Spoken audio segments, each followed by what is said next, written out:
প্রত্যাশা রাখতেছি আমরা।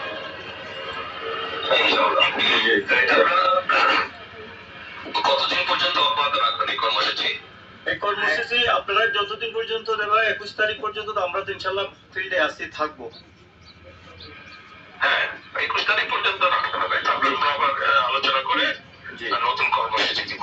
জি ঠিক আছে। আচ্ছা, তো মানুষজনের সাড়া পাচ্ছেন?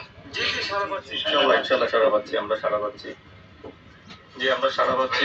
জি জি স্যার একটা কথা আছে, জেলা বিএনপির কমিটিটা দিয়ে দিলে কত ভালো হবে। মেমা সিং জেরি বাবু এরা বয়স্ক হয়ে গেছেন, অচল এরা। জাবের সাহেব একা কিভাবে পুরো জেলাটা কন্ট্রোল করে, এটা খুব কষ্টকর হচ্ছে।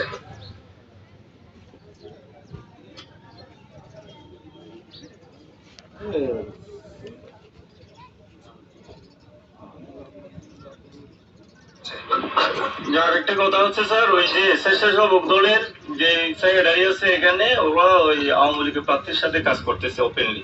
এটাও আপনারা একটু নলেজ দিলাম আর কি। এটা একটু হ্যাঁ আপনি বিএনপির পক্ষ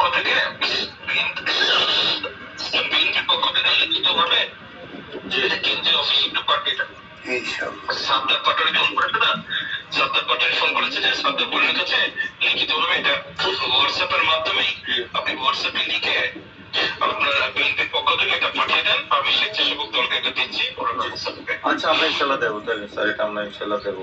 তাহলে আমরা স্যার ওইটা জেলা কমিটি একটু দেরি হয়ে গেছে, আমরাও একটু ক্লিয়ার চাই আর কি জেলা কমিটি কাজে। সাংগঠনিক কার্যকর্তা হবে, সমালোচন হবে, ওটা একটা আলাদা বিষয়। আর এখন যে বিষয়টা আলাপ করছি এটা আরেকটা বিষয়, দুটো বিষয় আলাদা।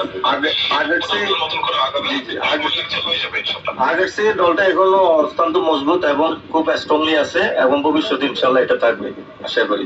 আপনার মতন একজন নেতা যেহেতু আমরা পেয়েছি, এটা আমরা আপ্লুত হয়ে আপনাকে ধন্যবাদ জানাচ্ছি।